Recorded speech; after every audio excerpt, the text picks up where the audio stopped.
네, 안녕하세요. AP투자연구소의 윤삼의 팀장입니다. 오늘 알아볼 기업은 칩셋 미디어고요. 네, 코드 번호는 094360입니다. 현재 시각 1월 8일 11시 17분을 지나고 있는 시점인데요. 칩셋 미디어 조금 오늘 상승을 해주고 있죠.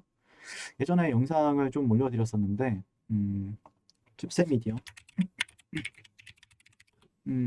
칩셋 미디어 최근에 한 3일 전 그리고 일주일 전 이렇게 꾸준히 올려드리고 있습니다. 칩셋 미디어 같은 경우에는 제가 리뷰를 조금씩 해드리고 있는데 뭐 그렇다고 해서 사람들이 막 관심을 가지거나 그러진 않는데요.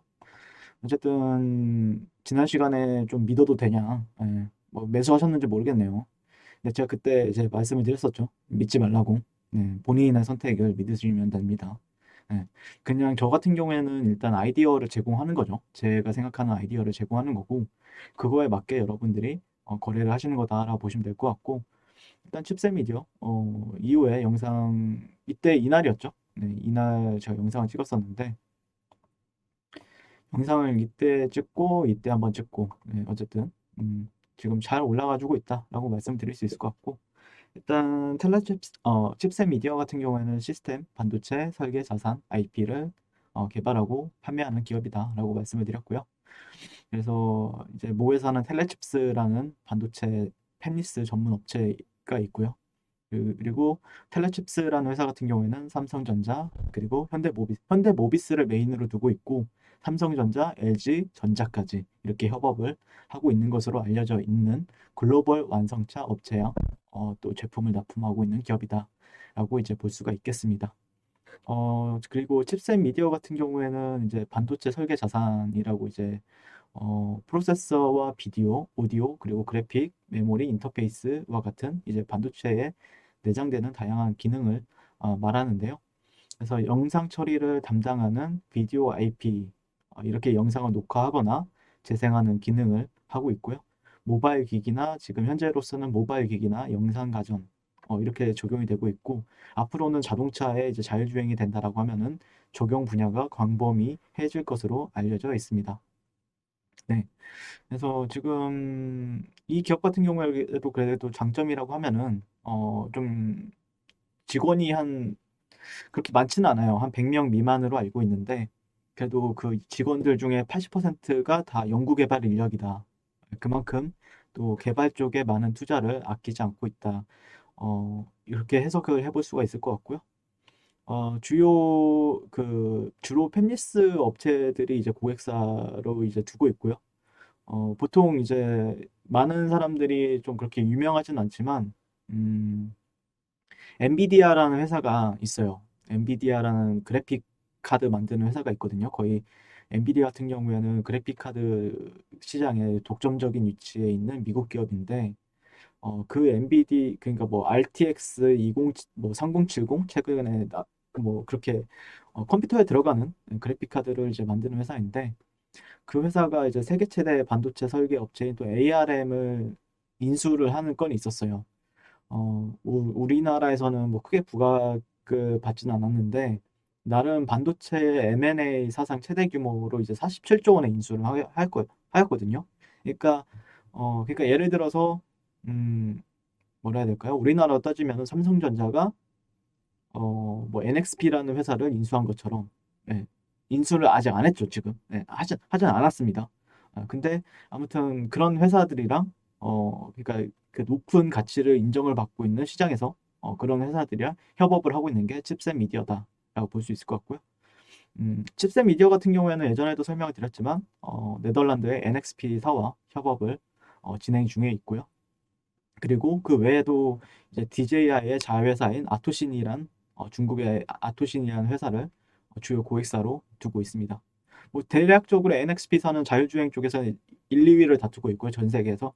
그다음에 아토신 같은 경우에는 DJI라는 회사 같은 경우에는 또 드론 쪽으로 상당히 유명한 회사이기 때문에 드론, 자율주행, 뭐 딱 답이 나오죠. 예, 딱 답이 나온다라고 보시면 될 것 같고, 일단 지금 뭐 최근에 조금 급등을 하고 나서 조금 주가가 눌리는 과정도 보이고 그랬었는데, 어쨌든 차트 흐름은 정말 완벽했습니다. 예, 차트 흐름은 상당히 완벽했고, 현재 뭐 애플카도 나온다 그러고 테슬라도 계속해서 전기차 쪽으로 하고 있고 현대차도 지금 계속해서 그런 자율주행 쪽으로 방향성을 가려고 하는 거기 때문에 아마 그런 부분들에 있어서 그 밑에 있는 기업들 자율주행 관련 업체들은 계속해서 지속적으로 공부는 해볼 필요는 있다. 오늘 그래서 뭐 텔레칩스라는 기업도 모회사죠. 모회사도 한 11%, 11% 정도 상승을 해주고 있고 그다음에 뭐 모트렉스라든지 라닉스 같은 경우에 거의 상한가 근처까지 가고 있는데 칩셋 미디어도 좋은 흐름 기대를 해보면서 보게 될 것 같고 최근에 분석 같은 경우에는 1차적으로 여기는 좀 박스권으로 인지하는 부분들이 있었죠. 네. 박스권이 인지하는 부분이 있었는데 이때 종가상 박스권을 돌파하지 못하고 눌렸다가 그 다음에 다시 한 번 더 상승 돌파 이후에 눌림 상승 약간 이런 패턴이거든요. 그렇기 때문에 뭐 이런 꼬리 매물대들은 상당히 많긴 하지만 이런 데서 이제 매수받기는 좀 꺼려지죠. 예, 이런 데서는 매수받기는 꺼려지지만 아마 들고 있는 사람들 입장에서는 이런 구간들을 돌파하거나 아니면 또 청산 구간으로서 1차적으로 설정을 하기 때문에 네, 더 갈 수 있지만 뭐 리스크 관리 차원에서 그렇게 전략을 취하셔도 괜찮을 것 같고요. 1차적으로 이 종목 같은 경우에는 저는 이제 추세가 나오느냐에 대해서 현재 바라보고 있는 시점이죠. 이게 추세라는 거는 결국에는 어떤 관점이냐면은 이런 걸 말하는 겁니다. 네, 이런 걸 말하는 건데 그런 거에 기반이 되거나 좀 약간 제 기준에 있어서 기준이 되는 거는 결국에는 이런 이평선들이 이제 좀 정배열 시장으로 좀 나왔고 주봉상에서 그 다음에 패턴 관점에서도 패턴이나 아니면은 트렌드 그런 관점에 있어서도 어느 정도 저항선을 거의 다 대부분 다 뚫어놓은 상태이기 때문에 제가 바라보는 관점에서는 상당히 좀 괜찮은 차트라고 생각을 합니다. 개인적으로는요. 네. 왜냐면은 그러니까 주가라는 게 2016년도, 2017년도 이후에 고점을 찍은 뒤로 계속해서 어떻게 보면 등락폭은 있지만 횡보란 말이에요. 그냥 어떻게 보면 이건 골팍이었고 횡보 추세였는데 저 이 정도가 이제 횡보 추세라고 보는데 여기를 돌파했다는 거는 실질적으로 이제는 추세가 나와주는가에 대해서 얘기해 볼 수 있는 시점이거든요. 추세가 이런 식으로 최소한의 이 정도의 등락폭을 보여줄 수 있는가에 대한 관점으로 현재 바라보고 있는 시점이기 때문에 그러니까 이런 구간들은 주가가 이런 만약에 횡보를 이어나간다 이런 횡보를 뚫어낸다라는 거는 실질적으로 상당히 어려운 과정입니다. 어려운 과정인데 여기를 뚫었단 말이에요. 몇 년 만에 거의 16년도 이후로 거의 4, 5년 만에 뚫은 거기 때문에 좀 의미 부여는 좀 달리 할 수 있다라는 관점이죠. 예를 들자면은 제가 삼천당제약이라는 종목도 리뷰를 하고 있는데 그죠? 네, 삼천당제약 같은 경우에도 리뷰를 하고 있는데 실질적으로 추세가 없었어요. 삼천당제약 같은 경우에는. 근데 올해의 이런 추세적인 부분들에 있어서 이 정도의 박스권, 박스권. 그리고 나서 이게 박스권이 돌파가 나온 시점이었죠. 그리고 눌렸을 때. 그러니까 저는 이 눌렸을 때 좀 눈여겨봤단 말이에요.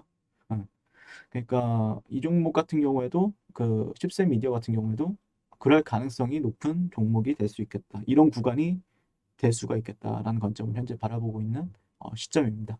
네, 그래서 뭐 도움이 많이 되실지 모르겠는데 한번 공부도 많이 해보시고 그 다음에 개인적으로는 자동차 이제 자율주행이 된다라고 하면은 제 기준에 있어서 좀 자율주행이라는 거는 결국에는 운전자가 운전을 하지 않는 거잖아요. 네, 운전자가 운전을 하지 않는 거고 그 다음에 이제 뭐 가족이 되었든 뭐 연인이 되었든 어쨌든 자동차 안에서 이제 운전 안 하게 된다라고 하면은 실질적으로 좀 많이 자유로워진단 말이에요. 그리고 자동차 같은 경우에도 앞으로 그런 식으로 나올 거다라고 생각을 하고 있기 때문에 과연 운전을 안 하게 되었을 때는 그 사람들은 만약에 미래에 있는 사람들은 뭘 할까? 이거에 대해서 고민을 할 필요가 있죠, 항상. 그렇다라고 하면은 제가 보는 관점에서는 그게 결국엔 컨텐츠를 보지 않을까. 뭐 예를 들자면은 넷플릭스라든지 유튜브라든지 아니면 우리나라에서는 뭐 스튜디오 드래곤이 제작을 한 아니면 제이콘텐트리가 제작을 한 드라마나 영화를 본다든지 약간 영상을 많이 보게 되지 않을까. 네. 자유로워지잖아요. 운전대가 없어진다라고 하면은. 네. 그런 부분에 있어서 영상이 나온다라고 했을 때 그거를 이제 자동차에다가 그런 영상 제작에 있어서 자율주행에 있어서 그래서 반도체 쪽이 좋다라고 얘기를 하는 게 실질적으로는 앞으로 자동차나 결국에는 그 자동차에서 만약에 그 핸드폰에서 하고 있는 걸 우리가 자동차에서 하게 된다라고 하면은 더 많은 데이터가 필요하잖아요. 그러다 보니까 미국에 있는 공룡 기업들, 미국에 있는 공룡 기업들 같은 경우에는 마이크로소프트, 구글, 아마존, 뭐 애플, 뭐 이런 기업들 있잖아요. 엔비디아, 뭐 이런 기업들 있잖아요. 실질적으로 이런 기업들 같은 경우에 데이터 센터라는 걸 엄청나게 많이 짓고 있다라고 얘기가 나왔었죠.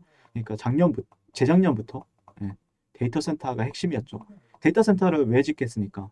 자동차에서는 더 많은 휴대폰에서 필요한 데이터 그 이상으로 이제 자동차에서는 더 필요로 한단 말이에요. 그러다 보니까 데이터 센터를 더 많이 짓고 그거 데이터 센터를 짓기 위해서는 반도체가 많이 필요하죠. 네. 그 이후에 만약에 자동차에서 이제 영상을 보게 되었을 때 아니면은 자동차 안에서 컴퓨터를 하게 되었을 때 그때 이제 그런 기업들은 눈여겨볼 만하다라는 관점이죠, 지금. 네. 칩셋 미디어. 칩셋 미디어 공부 해보시고요. 저 역시도 공부를 하면서 리뷰를 계속해서 진행하게 될 것 같고요. 오늘도 리뷰 시청해 주셔서 감사드리고 좋은 주말 보내시고요. 오늘도 항상 성공 투자를 기원하겠습니다. 감사합니다. 네, 그리고 무료 추천 종목을 매일매일 드리고 있습니다. 네이버에서요. AP투자연구소를 검색하시고 웹사이트 상단에 AP투자연구소 홈페이지로 갈 수 있는 링크가 나옵니다. 클릭하시게 되면 홈페이지로 접속을 하실 수가 있는데요. 화면 가운데 라이브로 깜빡깜빡하는 게 보이시죠? 그 밑에 2021년 무료 추천 종목이 있습니다. 네, 클릭하시게 되면 매일매일 저희 소장님께서 댓글로 리딩을 해드리고 있고요. 21년 첫 거래일이죠, 오늘. 계속해서 매일매일 추천 도와드릴 예정입니다. 자, 오늘의 추천 종목의 동향을 한번 살펴보도록 할 것 같고요. 7시 27분부터 댓글 리딩에 들어가신 걸 볼 수가 있고요. 간밤에 있었던 주말에 있었던 미증시에 대한 설명부터 상승과 하락에 대한 이유까지 댓글로서 리딩을 도와드리고 있습니다. 그 이후에 9시가 되면 추천 종목이 나가게 되는데요. 오늘은 첫 거래일이라 10시에 추천이 나갔습니다. 그래서 종목명, 매수가, 1차 목표가, 손절가가 함께 제시가 되고요. 오늘 같은 경우에는 디지털 옵틱이라는 종목이 현재가 1,100원 기준 매수, 1차 목표가 1,130원, 손절가 1,030원으로 대응합니다. 라고 이렇게 목표가와 손절가가 같이 제시가 됩니다. 지금 이 무료 추천 종목에 그랬을 때 이제 주가가 상승하게 되어 목표가에 도달했을 때는 목표가에 도달했다고 댓글로서 리딩을 도와드리고 있고요. 하락하면 하락하게 되었다고 손절에 대한 리딩도 함께 해드리고 있습니다. 지금 이 무료 추천 종목은 로그인을 하지 않아도 누구나 다 볼 수 있는 공개되어 있는 댓글 리딩이기 때문에 홈페이지에 오셔서 종목이 필요하신 분들은 많은 도움 받아가시면 좋겠습니다. 감사합니다.